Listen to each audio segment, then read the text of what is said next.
Por siglos, se ha asumido que el 25 de diciembre es simplemente una convención cultural. O sea, la historia típica que siempre escuchamos es que fue una fecha elegida estratégicamente por líderes antiguos para, pues, sobreescribir los festivales paganos del solsticio de invierno. Claro, como una decisión política. Exacto, una decisión puramente administrativa y nada más. Pero, ¿qué pasaría si supercomputadoras, analizando órbitas planetarias y, digamos, un pedazo de mármol desenterrado en el desierto, nos contaran una historia completamente distinta? Es una premisa que te vuela la cabeza, la verdad. Desafía mucho de lo que ya damos por sentado, especialmente cuando empezamos a cruzar disciplinas que raramente se hablan entre sí. Y de eso trata justamente nuestra inmersión profunda en las fuentes de hoy. Tenemos un montón de material fascinante sobre la mesa. Hablamos de manuscritos de teología antigua, modelos astronómicos de la NASA y, bueno, hallazgos arqueológicos literales. Un menú bastante completo. Sí, totalmente. La misión hoy es investigar el 25 de diciembre desde sus cimientos. Ahora, y quiero dejar esto súper claro antes de arrancar, estamos abordando esto puramente como un rompecabezas histórico y científico. Ajá, una regla estricta. Así es. Vamos a dejar de lado la teología dogmática y cualquier creencia personal para analizar fríamente los datos. Queremos reportar lo que afirman los textos antiguos y lo que muestran los modelos de astrofísica, sin tomar partido ni respaldar ninguna doctrina, para que quienes nos escuchan puedan entender todo en su contexto original. Me parece perfecto, un enfoque estrictamente analítico. Porque para resolver este enigma, vamos a viajar desde cálculos místicos del siglo III hasta supercomputadoras modernas que rastrean cometas. Ok, vamos a desglosar esto. Porque antes de mirar al cielo con tecnología del siglo XXI, hay que entender qué decían los pensadores más antiguos. Y según nuestras fuentes, en los primeros siglos, el calendario era un desastre absoluto. Era un caos, sí. O sea, San Clemente de Alejandría, por ahí del año 200 después de Cristo, documentó teorías que situaban el nacimiento el 20 de mayo, otras el 19 de abril, e incluso él mismo, tiró un dardo al calendario y propuso el 18 de noviembre. Sí, había una fragmentación total en esa época. Las comunidades cristianas primitivas, la verdad, no le daban tanta importancia a los cumpleaños. Pero es en esa misma época cuando surge algo muy interesante. ¿Qué cosa? Los escritos de San Hipólito de Roma están fechados alrededor del año 204 después de Cristo, y junto con los de Sexto Julio Africano, comienzan a establecer el 25 de diciembre. ¡Wow! Espera, en el año 204. Ajá. Lo fascinante aquí es que estos registros del 25 de diciembre son del siglo III. Esto desmonta por completo el mito moderno de que la fecha fue un invento del siglo IV bajo el Imperio Romano. Claro, ya lo estaban calculando 100 años antes de que fuera legal el cristianismo. Exactamente. Pero leyendo las fuentes, noto que no lo calcularon buscando actas de nacimiento en un archivo. Lo hicieron usando algo que llaman la teoría de la creación perfecta. O sea, suena a que estaban forzando la matemática para que encajara con la poesía del universo, ¿no? Bueno, esa es una lectura muy acertada de cómo funcionaba la mentalidad antigua. Para eruditos como Hipólito, el universo no era aleatorio. Operaba bajo un orden geométrico y, como dices, poético, que era infalible. Ajá. Ellos partían de la premisa de que Dios había creado el mundo en el equinoccio de primavera, que en su calendario correspondía al 25 de marzo. Era el momento en que la luz y la oscuridad estaban en, perfecto equilibrio. O sea, el inicio del reloj cósmico, como verdaderos detectives cósmicos armando un rompecabezas. Exacto. Y bajo esa lógica argumentaban que la nueva creación, o sea, el momento de la concepción, debía compartir esa misma perfección simétrica y ocurrir exactamente en el aniversario de la creación del mundo. ¿El 25 de marzo? Sí, el 25 de marzo. Y si tomas el 25 de marzo como la concepción y le sumas los 9 meses exactos de la biología humana, pues el calendario te escupe mágicamente el 25 de diciembre. Es pura simetría matemática. Es muy elegante. Además, según el texto, Hipólito llevó esta obsesión por los números a otro nivel.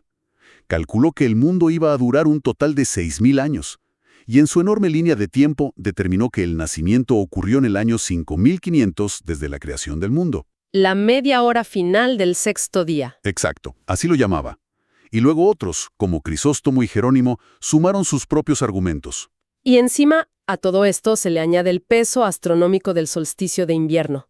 El 25 de diciembre en el calendario juliano marcaba el punto en que los días comenzaban a alargarse.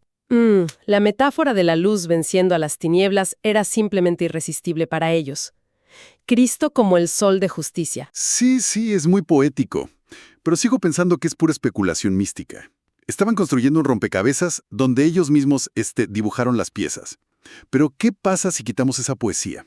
Entremos a la segunda parte de nuestras fuentes. Vamos a la ciencia dura. Exacto. Si encendemos una supercomputadora moderno y usamos software para retroceder el cielo del Medio Oriente hasta hace 2000 años. Los modelos orbitales. Sí, la ciencia nos arroja 3 candidatos astronómicos reales para lo que los antiguos llamaron la estrella de Belén. Y el primero me vuela la cabeza. Es el estacionamiento de Júpiter en el año 2, a.C. Bueno, Júpiter era conocido como el planeta rey. Estaba súper asociado a la realeza en el mundo antiguo. Y lo que muestran los modelos de la NASA es que el 25 de diciembre del año 2 a.C., Júpiter entró en movimiento retrógrado. En la constelación de Virgo, ¿verdad? Ajá, en Virgo. Y desde la perspectiva de alguien en Jerusalén, mirando hacia el sur, hacia Belén, el planeta habría parecido detenerse en seco sobre un punto geográfico. A ver, pausa ahí. Esto plantea un cuestionamiento directo. Desde el punto de vista de la física, un planeta del tamaño de Júpiter no frena en el espacio y se queda quieto. ¿Cómo explicamos esta ilusión óptica de una manera sencilla? Claro, no hay frenos en el espacio. La clave está en las velocidades orbitales. La Tierra orbita el Sol mucho más rápido que Júpiter. O sea, imagina que vas conduciendo de noche por el carril rápido de una autopista. Esa es la Tierra. Me gusta esa analogía. Y en el carril de al lado, un poco más adelante, va un camión enorme iluminado que sería Júpiter. A medida que te acercas por detrás, parece que ambos avanzan. Pero, en el instante exacto en que tu auto empareja y rebasa al camión... Si miras por la ventana hacia el paisaje de fondo... Exacto, parece que el camión se detiene por completo.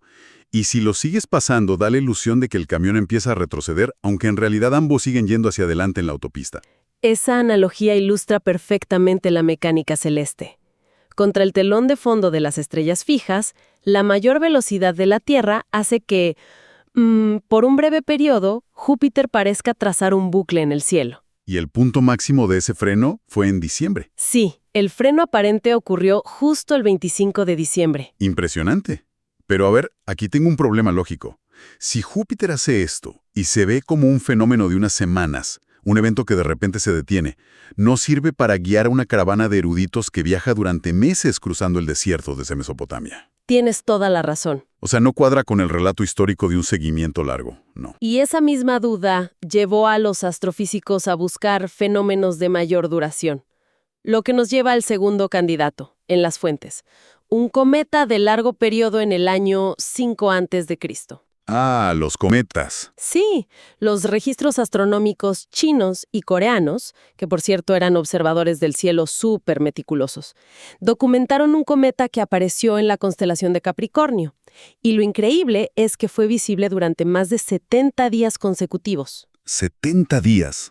Claro, eso encaja perfectamente con un viaje en camello desde Oriente hasta Jerusalén, que tomaría unos 3 o 4 meses. Exacto.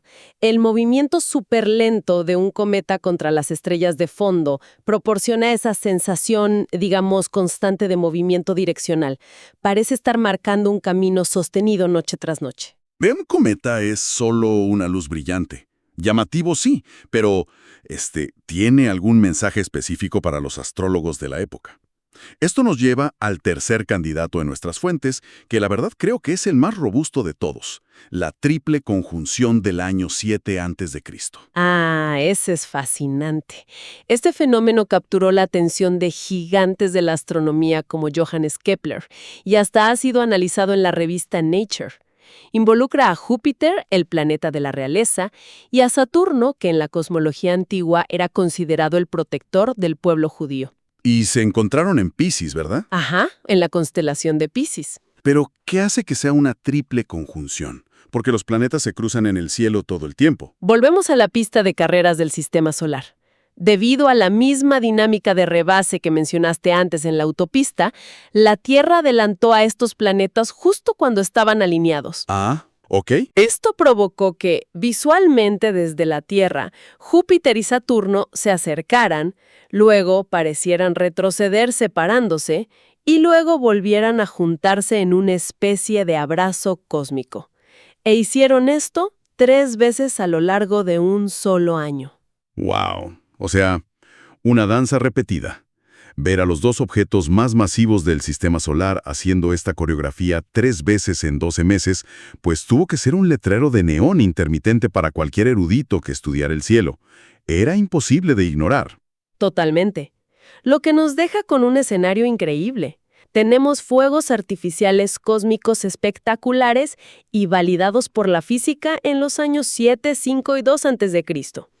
Esto plantea una pregunta importante respecto a nuestras fuentes. ¿Cuál de estas fechas astronómicas se alinea mejor con los textos históricos? Porque hay un obstáculo enorme aquí. A ver. Una conjunción planetaria te da un año probable, digamos el 7 o el 2 antes de Cristo. Y un fenómeno visual te da una temporada, pero no te da un día ni un mes específico. ¿Cómo anclamos estas estrellas flotantes a un calendario humano en la Tierra para precisar el mes? Y aquí es donde las fuentes nos llevan a la tercera pieza del rompecabezas, el intrincado calendario sacerdotal del Templo de Jerusalén. Vamos a sincronizar el cielo con la historia. Exacto. Para lograr esa precisión, los investigadores cruzaron la astronomía con los textos burocráticos de la época. El Evangelio de Lucas menciona un detalle administrativo muy específico. Dice que Zacarías, el padre de Juan el Bautista, era un sacerdote del templo que pertenecía a la clase de Abías. Y según el libro de Crónicas, los sacerdotes estaban divididos en 24 clases, o turnos. La familia de Abías era la octava en esa lista. Cada clase trabajaba en el templo durante una semana, y el ciclo se repetía a lo largo del año. Así es.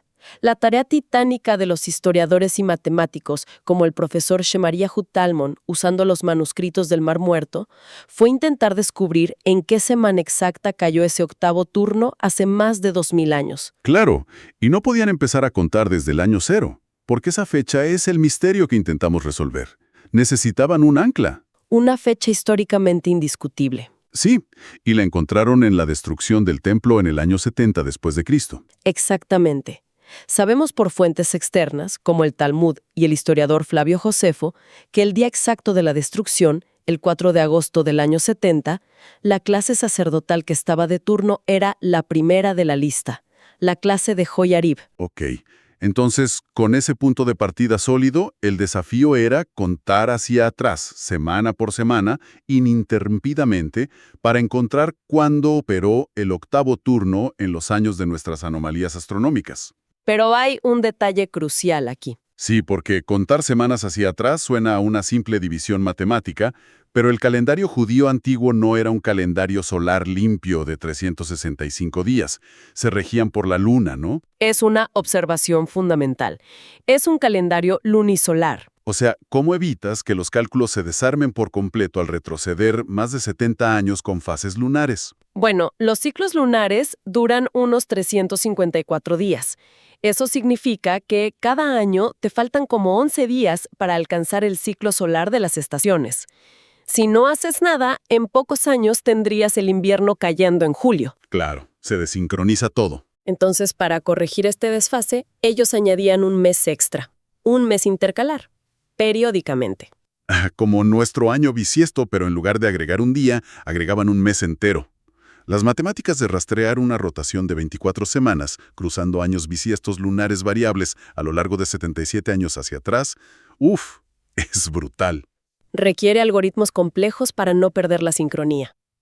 Pero al correr estos modelos hacia atrás, el cálculo arroja un resultado increíble. Señala que el segundo turno anual de la clase de Abías, el de Zacarías, cayó exactamente entre el 24 y el 30 de septiembre del año 7 a.C. Y aquí es donde introducimos lo que llamo el efecto dominó. Porque, matemáticamente, es como sincronizar dos relojes. Si la pieza de Zacarías cae a finales de septiembre, y asumimos que Juan el Bautista es concebido poco después, eso empuja la pieza del nacimiento de Juan a finales de junio. Y los textos históricos establecen que la concepción de Jesús ocurrió en el 6º mes del embarazo de Juan. Si conectamos esto con el panorama general, Inevitablemente empuja la concepción biológica a finales de marzo, y si desde marzo sumamos los 9 meses de gestación, aterrizamos con precisión quirúrgica a finales de diciembre del año 7 a.C. es asombroso cómo se alinean. De repente, ambos relojes dan la medianoche al unísono. Ese nacimiento en diciembre se alinea asombrosamente con el punto culminante de la triple conjunción astronómica de Júpiter y Saturno de ese mismo año.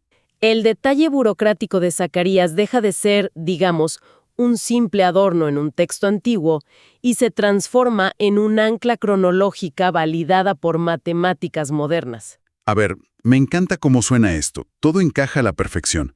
Pero hay un problema gigante en esta teoría. Te escucho. Todo este inmenso cálculo hacia atrás asume ciegamente que este sistema de 24 turnos rotativos funcionó como un reloj suizo, sin una sola interrupción, durante más de 70 años. Y estamos hablando de una de las regiones más volátiles del mundo antiguo. Hubo revueltas, caos, cambios de poder. ¿Realmente debemos creer que en 77 años ningún sacerdote faltó a su turno o que no hubo una semana saltada por una guerra? Es un escepticismo supernatural ante un modelo tan pulcro. Pero aquí es donde las piedras salen en defensa de los textos y entramos a la arqueología. Para que este efecto dominó funcionara, necesitábamos pruebas físicas en la Tierra. Y las tenemos. Sí, esta maquinaria sacerdotal era el motor absoluto de la sociedad. En 1962, excavando en Cesarea Marítima, encontraron una inscripción en mármol del siglo III o IV. Ok. Esta inscripción enumera explícitamente las 24 clases sacerdotales y los pueblos en Galilea donde se reubicaron después de que el templo fuera destruido. Esto prueba que no era un mito literario, sobrevivió a la guerra intacto en la memoria institucional. Y las fuentes también mencionan los hallazgos en la cueva 4 de Qumran. Los manuscritos del Mar Muerto, que son del siglo I a.C., detallan cómo la rotación de estas clases se sincronizaba obsesivamente con el ciclo lunar. Y no olvidemos el testimonio de Flavio Josefo. Él mismo era sacerdote de la primera clase y confirmó en sus obras que este ciclo semanal era inviolable.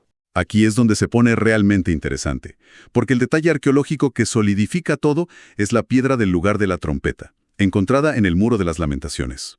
Una pieza clave. O sea, imaginen esto, una piedra tallada que literalmente marcaba el lugar en lo alto del templo donde un sacerdote hacía sonar un cuerno cada sábado al mediodía. La señal acústica para toda la ciudad. Exacto, era para anunciar el cambio de turno sacerdotal. Es como un reloj checador o una alarma de fábrica del mundo antiguo. Todo este sistema que hoy analizamos con supercomputadoras era regulado semanalmente con el sonido literal de un cuerno sobre la ciudad. El margen de error era 0. Y esa evidencia física le da un anclaje tremendo a las matemáticas. Ha sido un viaje denso pero increíble. Entonces, ¿qué significa todo esto? Bueno, comenzamos con teólogos antiguos dibujando ecuaciones místicas, luego vimos supercomputadoras renderizando colisiones entre Júpiter y Saturno, y terminamos desenterrando mármol y piedras de trompetas. Sí. Lo que concluye este análisis es que la comprensión más rica de la historia surge cuando entrelazamos disciplinas. La teología antigua, la astrofísica y la arqueología se unen para ofrecernos una imagen nítida previniendo la sobrecarga de información. Claro, el conocimiento verdadero rara vez vive en una sola disciplina. Las mejores respuestas surgen cuando cruzamos la ciencia de los cielos con las piedras del suelo y los textos del pasado. Totalmente de acuerdo. Y para la audiencia, esto nos deja con una reflexión final para llevarse consigo. Si los antiguos lograron deducir patrones temporales tan precisos basándose solo en pergaminos, ciclos lunares imperfectos y la simple observación a simple vista, nos obliga a preguntarnos. ¿Qué más sabían? Exacto. ¿Qué otras verdades profundamente arraigadas en nuestras tradiciones milenarias están esperando pacientemente a ser confirmadas por los modelos computacionales del futuro? Es una invitación abierta a seguir cuestionando y buscando las intersecciones entre la ciencia y la historia antigua.